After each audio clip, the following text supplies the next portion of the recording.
Eu aposto que você já assistiu Coraline e se você gosta de animações e de filmes sombrios, você amou. Mas a gente não pode negar que esse filme dá um certo medinho, principalmente se você for uma criança desavisada. No vídeo de hoje a gente vai conversar sobre as características que deixam essa obra bastante assustadora. Oi, eu sou a Cibele e sejam bem-vindos à Terra do Medo!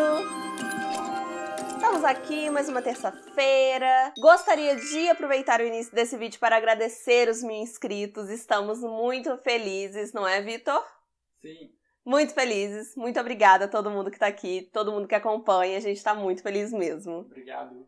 Obrigado! E, gente, para comemorar, resolvemos trazer um assunto que gosto bastante, que é a animação. E aí a gente junta com o terror, porque senão não seria esse canal, não é mesmo? Nesse vídeo a gente vai falar um pouco sobre o filme da Coraline e o livro, que eu tenho e amo, inclusive. Esse livro é lindo, maravilhoso, não é publi, não é nada, mas recomendo porque é tão lindo. Mas antes da gente começar essa conversa gostosa, confere aqui embaixo se você está inscrito nesse canal. Porque se não tiver, gente, tá perdendo tempo, vem, se junta com a gente aqui na Terra do Medo. E já deixa o like também logo no começo, porque ajuda muito a gente a crescer cada vez mais. Agora vamos conversar um pouco sobre esse livro, esse filme que amo tanto. Coraline é uma animação de 2009 que foi dirigida pelo Henry Selick e baseada no livro do mesmo nome, Coraline, do Neil Gaiman. O filme é em stop motion e só de ter essa característica a gente já sente um amorzinho no coração, porque dá trabalho. Essa técnica, pra quem não sabe, usa modelos de vários materiais da casa, dos personagens, e vai montando o filme através de várias fotografias. Porque essas fotografias acabam dando o movimento dos objetos, das pessoas, e, gente, vou te falar que dá um trabalhinho, tá? Demora bastante tempo pra fazer tudo certinho, o filme ficar concluído. Algumas informações que eu vou dar pra vocês nesse vídeo agora, eu tirei desse livro aqui, que é a edição da Intrínseca, que nesse livro tem uma introdução do Neil Gaiman, e ele tá contando um pouco sobre a história da escrita desse livro, por que ele escreveu, como que foi, e eu acho isso muito interessante. Eu vou trazer algumas curiosidades pra vocês aqui. Primeiro, que o nome da personagem era pra ser Caroline, mas aí ele teve ali um pequeno erro de digitação e virou Coraline. E quando ele viu esse nome com erro de digitação, ele pensou que realmente isso é o nome de uma pessoa e que ele queria saber o que tinha acontecido com ela. Ele começou a escrever Coraline pra filha dele, a Holly, porque, gente, ela era aquela criança que adorava histórias de aventuras, com bruxas, com magia, com coisas assombrosas, com meninas corajosas. Então ele sabia que se ele escrevesse uma história pra ela, tinha que ser assustadora. Claramente eu de Holly. Daí ele acabou parando um pouco de escrever o livro porque falta de tempo. Infelizmente a gente não tem tempo pra fazer tudo nessa vida que a gente quer. E ele retomou a escrita depois de 6 anos e a Holly já tinha crescido, então ele começou a escrever pela Holly e terminou pela filha dele mais nova, a Mad. Na introdução, ele também conta que a casa que a Coraline mora, né, o Pink Palace, é muito parecida com uma casa que ele morou, meio que foi inspirado numa casa que ele morou, que era uma casa que tinha pertencido ao médico do rei da Inglaterra há muito tempo atrás, e depois essa casa foi vendida para engenheiros que dividiram a casa, que era enorme, em vários apartamentos para que esses apartamentos fossem alugados. E o Neil Gaiman, ele escreveu essa história porque ele queria contar para as filhas dele uma coisa que ele queria ter sabido desde sempre, que era: ter coragem não significa não ter medo. Ter coragem significa ter muito, muito medo e mesmo assim fazer o que é certo. O filme conta a história da Coraline Jones, que ela se muda para uma casa nova, que no caso é o Pink Palace, que foi uma casa que foi dividida em vários apartamentos para que fossem alugados. E chegando lá, os pais dela só querem saber de trabalhar, não tem tempo, não sei o quê. Então, ela fica meio perdida, porque ela foi para um lugar que ela não tinha amigos, ela não conhecia ali, tava meio que de férias, então ela ficou meio perdida sem saber o que faço. E criança, quando fica sem coisa pra fazer, gente, é um perigo. No caso da Coraline, foi pra outro mundo, quase morreu, quase perdeu os olhos. Enquanto ela tava ali explorando a casa nova, ela encontrou um poço, e perto desse poço ela conheceu o Ibe, que era um menino que morava ali perto com a avó dele, com a bisavó? Bisavó? Não sei. Que morava ali perto com a avó dele. Inclusive, a avózinha dele tinha proibido ele de entrar no Pink Palace de qualquer maneira, por algum motivo que ele também não sabia, mas ele não podia entrar. E quando o vó avisa, a gente obedece, porque tem algum motivo. Tem até certo momento que o Ibe encontra uma boneca na casa dele que é idêntica à Coraline e ele decide dar de presente pra ela. O que é uma coisa muito estranha. Imagina você se mudou pra um lugar e o seu vizinho te dá um presente, que no caso é uma boneca com a sua cara. Já é motivo pra você nunca mais olhar na cara dele, porque eu já pensaria em stalker. Mas eles viram ali amiguinhos, mesmo a Coraline não gostando muito dele, porque a gente percebe que ela fica um pouco irritada. Quando ela tá explorando a casa, ela encontra uma portinha escondida, coberta por tijolos, que no caso só cabe uma criança mesmo. Depois de algum tempo ela entra nessa portinha e é aí que as coisas cabulosas começam a acontecer. É aí que o buraco é mais embaixo. Quando a Coraline passa por essa porta, ela vai pra uma outra versão da casa dela, que no caso é uma versão muito melhor, muito mais babadeira, e ela encontra também a outra mãe dela, que é o serzinho que vai fazer a gente ficar bastante assustado nesse filme. Nesse outro mundo tudo era muito mais interessante. As comidas eram muito mais interessantes, os vizinhos, os amigos. Só que tinha uma coisinha, um pequeno detalhe, que era um negócio que assustava um pouco. O pequeno detalhe era que, no caso, todas essas pessoas que eram muito melhores, muito mais interessantes, tinham pequenos olhos de botão. Mas tudo não passava de uma grande ilusão para que a outra mãe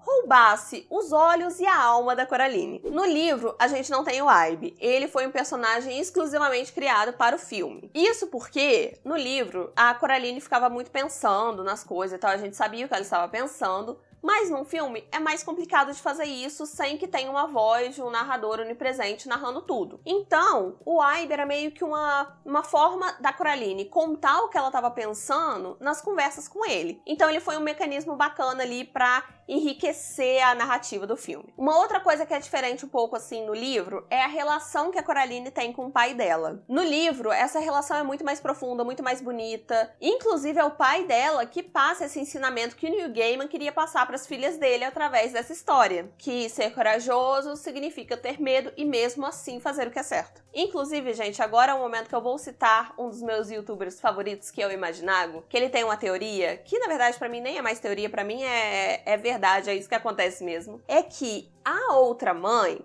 controlou a cabeça ali dos pais da Coraline para eles se tornarem um completo porre, para ela se cansar deles e querer mudar de vida, e aí ela ia encontrar um chameguinho melhor, uma coisa boa, uma coisa quentinha no outro mundo. Mas a gente sabe que os planos da outra mãe não deram certos porque Coraline Jones é sangue no zóio e conseguiu derrotar ela. De quebra, ela ainda libertou as almas das outras crianças que a outra mãe tinha roubado. Mas aí a gente fica se perguntando como essa pessoa, eu posso chamar de pessoa, não sei, como esse ser é tão poderoso a ponto de controlar não só os pais da Coraline, mas também esse outro mundo que é tão rico em detalhes. Isso acontece porque a outra mãe é uma Beldan. A outra mãe, no filme, ela tem o poder de criar vida, que na verdade são essas ilusões que ela acaba criando para poder envolver a Coraline e fazer ela se sentir super mais em casa do que na própria casa dela. O único ser que não é uma criatura criada pela outra mãe é o gato. E eles são claramente arqui-inimigos. A gente vê ali que tem uma tensão, uma coisa ali entre eles muito mal resolvida. No caso, entre o gato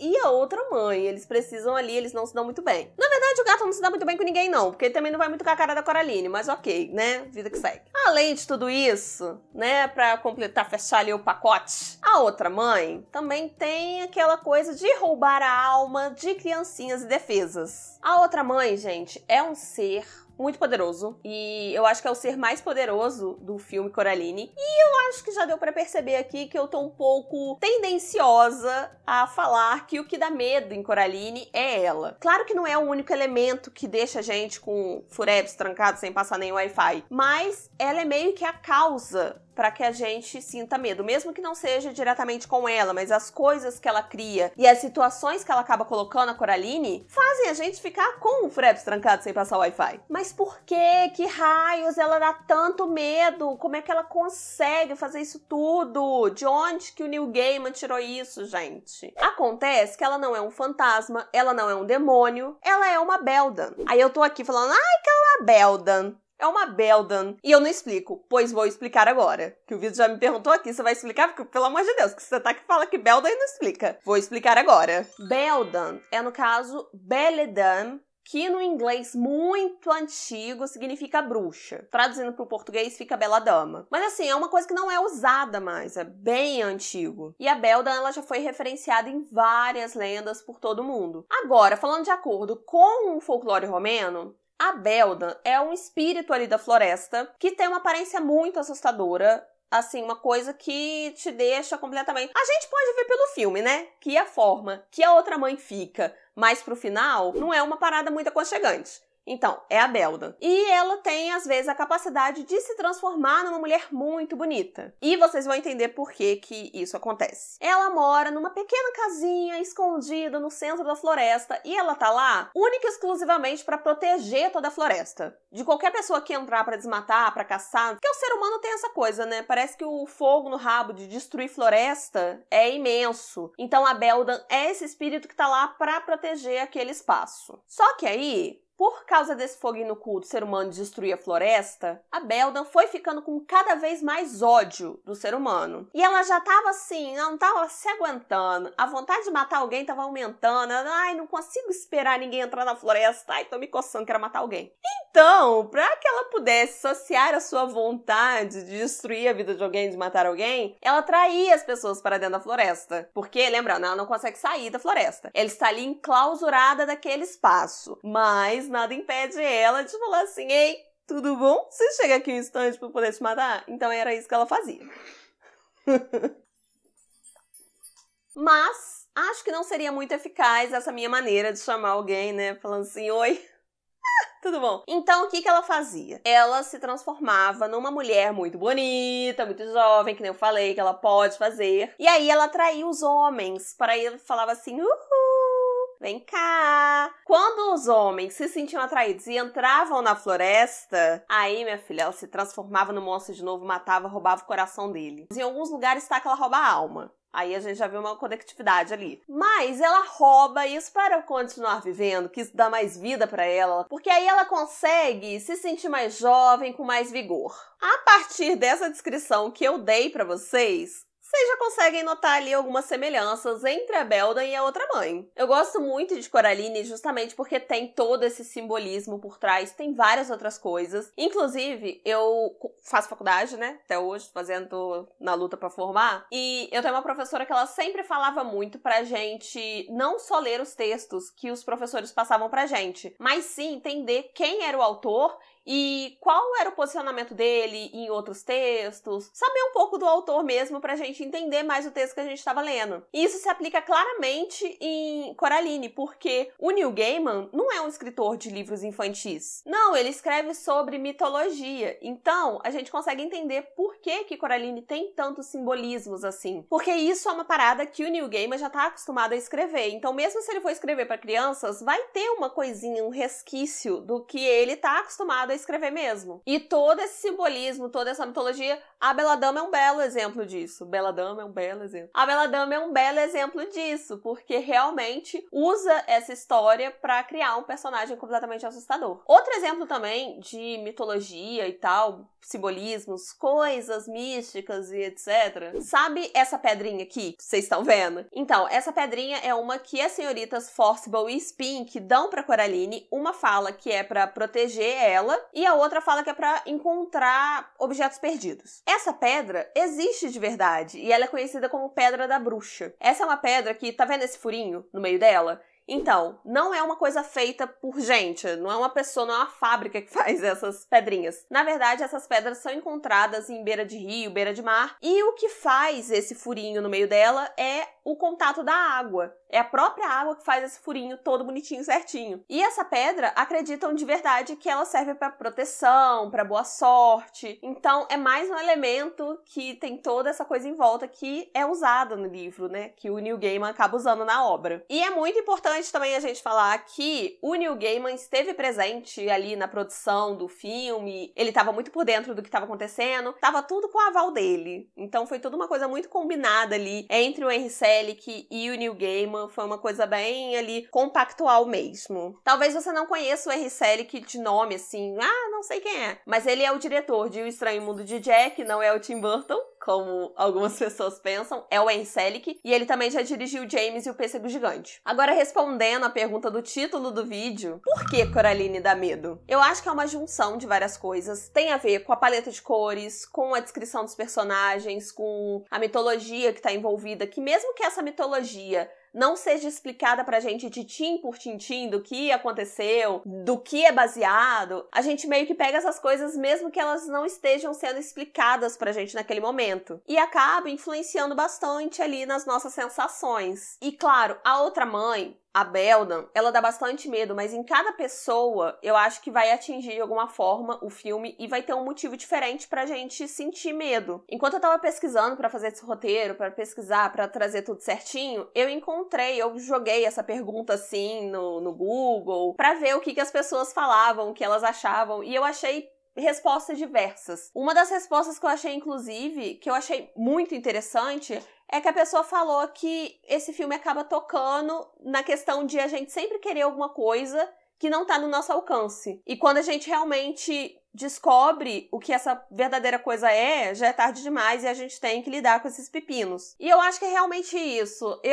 Por exemplo, nunca pensaria nisso assistindo o filme. Não é uma coisa que passando pela minha cabeça. Na verdade, o que me deu medo foi essa relação da Beldan com a Coraline e como ela ataca ela e todas as situações. Eu acho que o que mais dá medo no filme é, no caso, a outra mãe mesmo. Porque, gente, é um ser que tá ali pra arrancar o olho de criancinha e roubar a alma delas e prender pra todo sempre, pra elas não escapar nunca mais. Mas essa é a minha opinião, você não precisa concordar comigo. Então, já quero saber aqui nos comentários o que você acha. O que mais te dá medo em Coraline? Por que Coraline dá medo? Me conta aqui nos comentários porque eu quero muito saber a opinião de vocês. Aproveita que você tá aqui e assiste esse vídeo que eu falei sobre livros de sangue do Clive Barker. Ou então assiste essa playlist aqui que eu contei o lado sombrio dos contos de fadas. Eu espero que vocês tenham gostado do vídeo. Um beijo e até amanhã. Tchau!